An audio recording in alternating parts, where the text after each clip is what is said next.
One, the Galactic Coalition had not feared Earth for centuries. Point two, humanity's fleets, once proud, had been mothballed, their colonies scattered, their military prestige relegated to history books. Point three, for the Coalition's historians, the humans were a curious footnote, aggressive once, but now supposedly tamed by diplomacy and economic integration. Point four, what no one knew was that Earth had been silent not because it was weak, but because it was patient. Point five, in the shadows of the Kuiper Belt, far beyond the eyes of alien patrols, something vast had slept for 100 years. Point six, its name was Eidolon, the last of the Terran supercarriers, a warship so massive its hangars could swallow small moons. Point seven, the ship had been decommissioned after the last human war, locked in cryopreservation, its hull hidden under layers of ice and asteroid dust. Point eight, the Coalition assumed all such vessels were dismantled.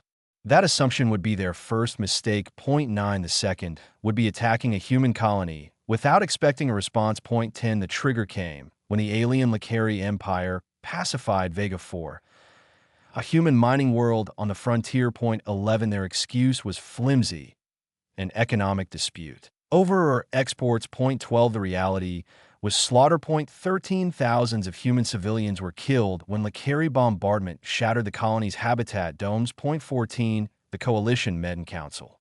Some alien delegates condemned the act. Others shrugged. Humans, they said, had no true fleet left. Point 15, they were wrong. Point 16, on Earth, President Helena Ward received the news.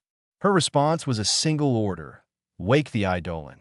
17, in the frozen dark of the Kuiper Belt, autonomous drones swarmed the ship's hull, peeling away centuries of ice. Point 18, lights flickered within corridors that had not seen movement in generations. Point 19, fusion cores hummed. The ship's AI, Vigil, stirred from deep standby. Point 20, in the main hangar, fighters slept in perfect rows, their matte black hulls gleaming under the rekindled lights. Point 21, the Eidolon's captain, Commodore Adrian Rourke, stepped aboard for the first time in decades. Point 22, the old war hero was gray now, but his eyes burned with purpose. Point 23, inch bring her to full power, he said. Point 24, the ship obeyed like a predator stretching after a long sleep. Point 25, words spread fast in certain classified channels. Human admirals who'd been quietly retired were recalled overnight. Point 26, recruitment wasn't an issue. Every young pilot on Earth dreamed of serving on a legendary ship. Point 27, the Coalition heard whispers. At first, they dismissed them as propaganda. Point 28, but their listening posts began picking up faint mass readings in the outer system. Something large moving under stealth. Point 29, they couldn't believe it. Point 30, the Lakari ambassador laughed openly at the idea of a ghost carrier returning. Point 31, that laughter would vanish soon. Point 32, when the Eidolon broke stealth for the first time, the images were burned into history. Point 33, a ship 5 kilometers long emerged from shadow, its hull matte black and bristling with weapons, older and deadlier than the Coalition itself. Point 34, its main spinal cannon could crack a battleship in a single shot. Point 35, its hangars disgorged wings of fighters, drones, and bombers like a swarm of dark hornets. Point 36, every human news feed lit up. The phrase Eidolon awakens trended within minutes. Point 37, to human veterans, it was like seeing a god return. Point 38, to the Coalition, it was a nightmare they thought buried. Point 39, the ship didn't come to parley. Point 40, its first target was the Lakari forward fleet near Vega 4. Point 41, the battle began without warning. Point 42, the Lakari flagship, a dreadnought named Blood Talon, detected a massive contact emerging from FTL. Then its sensors went blind. Point 43, the Eidolon's ECM suites were so advanced they erased the enemy's targeting data. Point 44 seconds later, the Blood Talon vanished in a beam of white-hot energy from the Eidolon's spinal gun. Point 45, the rest of the Lakari fleet panicked. Point 46, their ships fired blindly into the void, but human strike craft were already inside their formation. Point 47, in 20 minutes, the entire fleet was gone. Point 48, the few survivors fled and carried the tale. Point 49, the Coalition Council convened an emergency session. Point 50, this time, no one laughed. 51 inches, the Grand Chamber of the Coalition Council, The Lakari delegate demanded retaliation. 52. Several species agreed, calling the human strike unprovoked escalation. 53. The human ambassador, a calm woman named Dr. Marichin, stood and played the unfiltered hollow footage of Vega 4's destruction.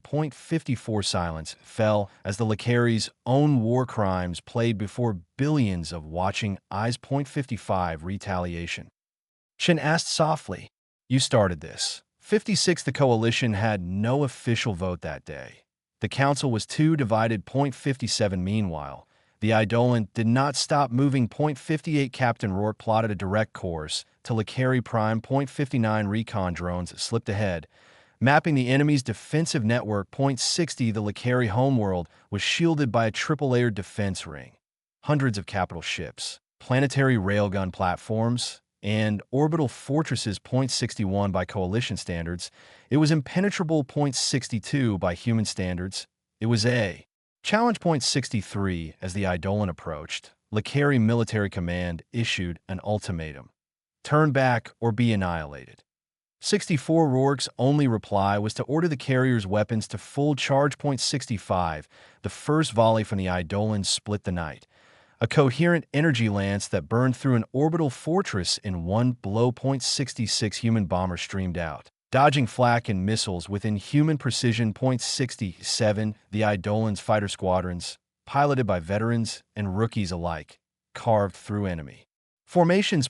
68. Lakari Command tried to rally their dreadnoughts into a wall formation. 69. It lasted exactly 8 minutes before the formation broke. 71. Lakari Admiral, desperate, ordered a planetary railgun to fire directly at the Eidolon. 71. The shot connected, but the carrier's armor absorbed it, layers of ablative plating peeling away like shed skin. 72. Then the Eidolon responded by vaporizing the railgun platform from orbit. 73. The battle lasted 2 hours. 74. When it was over, the Lakari homeworld's defenses lay in ruins. 75. Rourke did not order planetary bombardment. 76. Instead, he transmitted a single message to the Lakari leadership: never touch a human world again.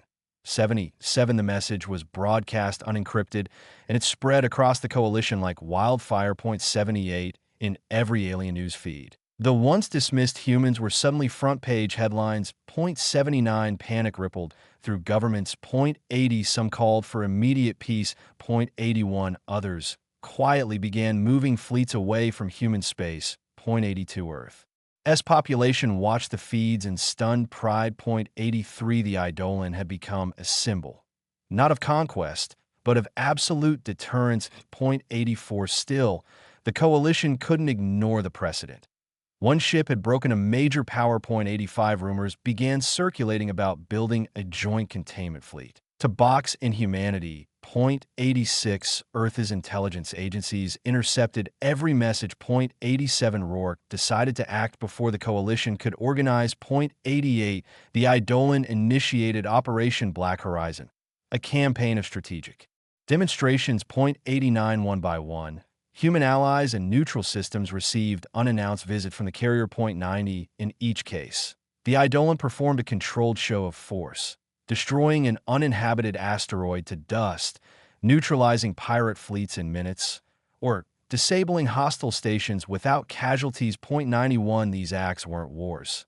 They were statements. 92. And the statement was clear: humanity can reach you anywhere. 93. The coalition's more cunning species recognized the tactic. 94. It was psychological warfare, and it was working. 95. Even the most anti-human council members began softening their rhetoric. 96. Behind closed doors, the coalition assembly drafted an unprecedented proposal, an equal sovereignty accord with Earth. 97. For the first time in centuries, humans would have the same diplomatic weight as the great powers. 98. The Lakari delegation opposed it violently, calling humans predators and diplomats clothing.